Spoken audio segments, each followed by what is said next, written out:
Di era modern ini, kita seringkali merasa lelah dan terkuras habis saat berlari mengejar harta benda, seolah-olah tumpukan materi adalah satu-satunya kunci menuju kebahagiaan sejati. Namun, pernahkah kita berhenti sejenak dan merenung? Saat kita terus merasa kurang dengan apa yang kita miliki, keluarga terdekat utusan Tuhan justru menemukan puncak kekayaan yang menenangkan di tengah kesederhanaan yang luar biasa. Berdasarkan catatan sejarah agama, kisah kehidupan sosok Agung Ali dan Fatimah memberikan kita sebuah perspektif yang sangat berharga. Mereka mengajarkan bahwa kekayaan sejati tidak selalu berbentuk koin emas atau kemewahan duniawi, melainkan sebuah keadaan batin yang damai. Rezeki seringkali disalahartikan hanya sebatas angka di dalam perhitungan manusia.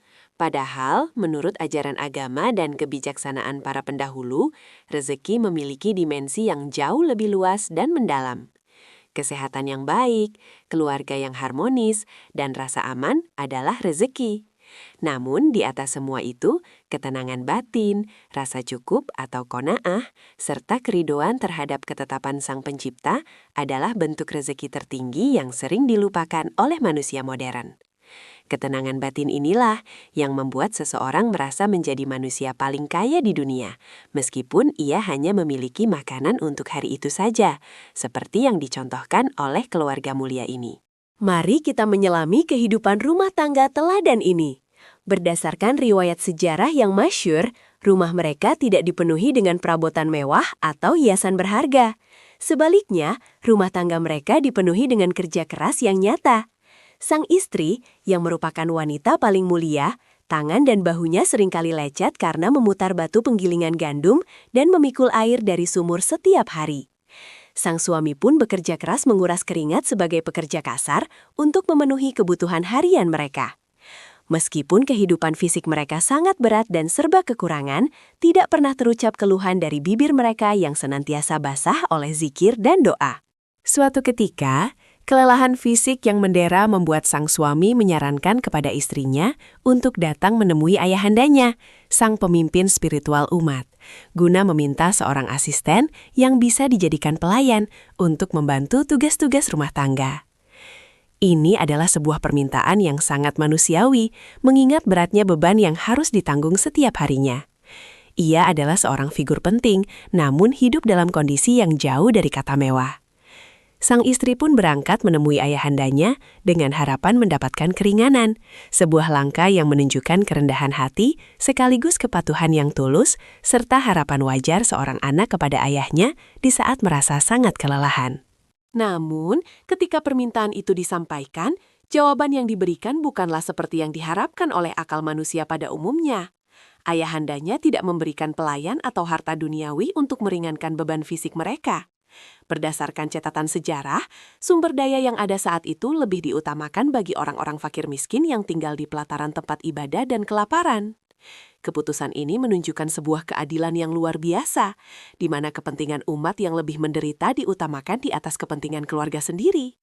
Pasangan mulia ini menerima keputusan tersebut tanpa sedikit pun rasa kecewa, membuktikan kualitas keimanan mereka yang berada jauh di atas rata-rata pencapaian manusia biasa. Sebagai ganti dari pelayan yang tidak didapatkan, malam itu, ayahanda tercinta datang berkunjung ke rumah mereka.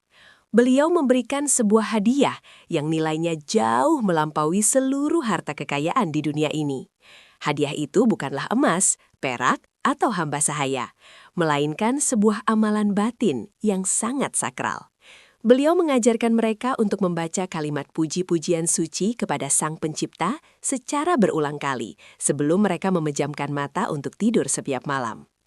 Ajaran ini bukan sekadar rutinitas lisan yang diucapkan begitu saja, melainkan sebuah terapi spiritual tingkat tinggi yang dirancang untuk memberikan kekuatan baru bagi jiwa dan raga yang telah letih seharian. Apa sebenarnya rahasia di balik kalimat-kalimat suci tersebut?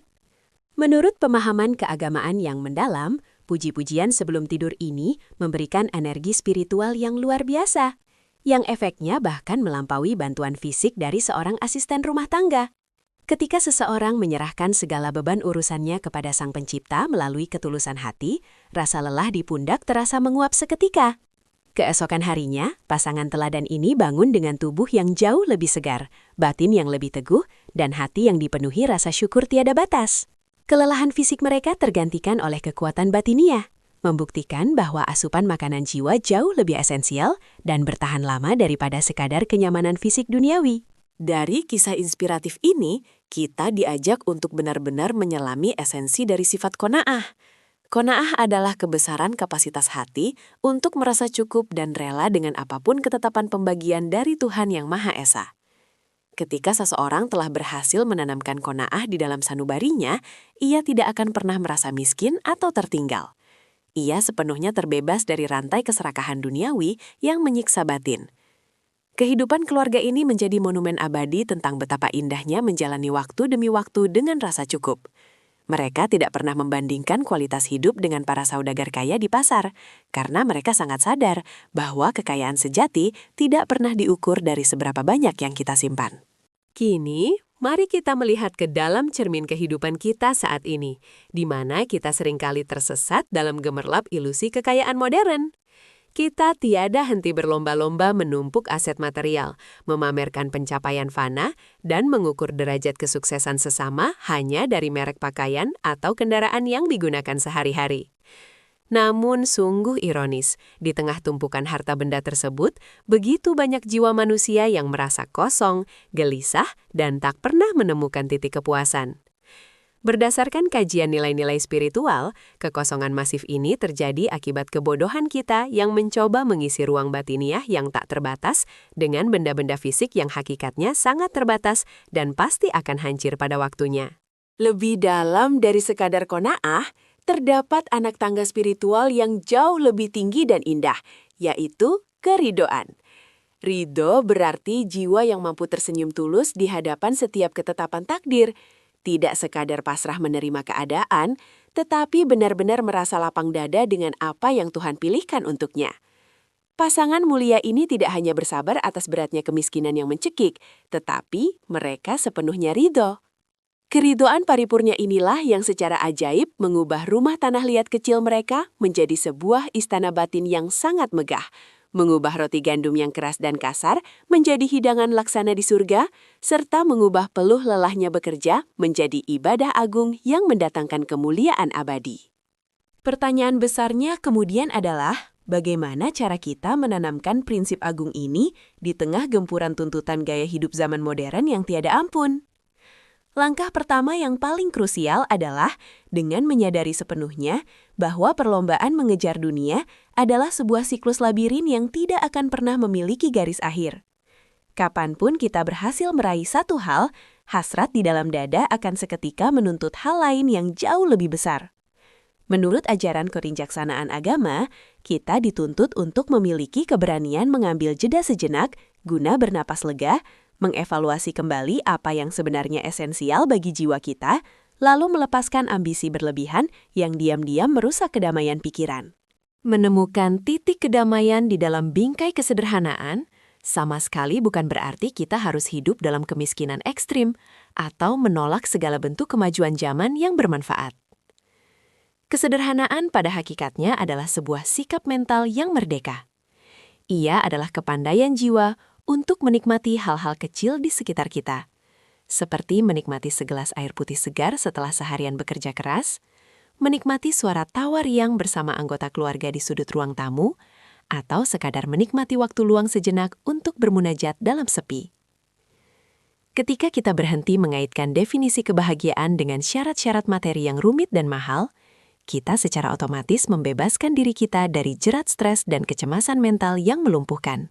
Kekayaan hati, sebuah permata tak kasat mata yang sering disebut sebagai ghina an-nafs, sesungguhnya adalah muara akhir dari segala pencarian panjang umat manusia. Seseorang yang hatinya telah kaya raya tidak akan pernah sedikit pun merasa iri saat melihat kenikmatan melimpah yang didapatkan oleh orang lain di sekitarnya. Ia tidak akan meratap dan bersedih secara berlebihan apabila kehilangan suatu benda kesayangannya. Pondasi kehidupannya berdiri sangat kokoh, tak tergoyahkan, karena ia selalu bersandar sepenuhnya kepada Zat yang Maha memiliki alam semesta. Berdasarkan prinsip ketuhanan yang murni, kekayaan batiniah inilah yang akan selalu menjaga kehormatan diri seseorang, menjadikannya enggan merendahkan diri demi harta. Kisah hadiah puji-pujian sebelum tidur ini sejatinya merupakan sebuah panggilan universal bagi kita semua untuk segera mengembalikan tradisi spiritual luhur ke dalam rutinitas keseharian kita yang terasa semakin sesak. Di penghujung hari yang sangat menguras tenaga dan pikiran, alih-alih terus-menerus menatap layar gawai yang justru melipat gandakan kelelahan mental, mari kita paksa diri kita untuk meluangkan waktu sejenak demi menenangkan pusaran pikiran. Ucapkanlah untayan kalimat suci mengagungkan nama Tuhan. Jadikanlah momen emas sebelum terlelap ini sebagai sarana pembersihan hati dari segala bentuk kekesalan, kecemasan masa depan, dan ambisi buta. Biarkan kalimat suci itu menjelma menjadi selimut pelindung batin yang sangat menenangkan. Sebagai penutup dari perenungan mendalam kita pada hari ini, mari kita tujukan satu pertanyaan penting ke dalam diri sendiri.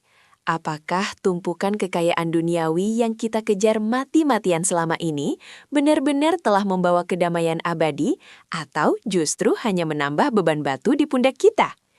Kisah keteladanan keluarga mulia ini layaknya lentera terang abadi yang menuntun arah jalan pulang kita menuju esensi kehidupan yang sesungguhnya. Rezeki paling tinggi nilainya bukanlah sesuatu yang bisa kita genggam erat dengan telapak tangan, melainkan terwujud dalam ketenangan batin, rasa cukup yang kokoh, dan keridoan utuh di dalam dada. Semoga kita senantiasa dikaruniai kejernihan hati untuk menggapainya.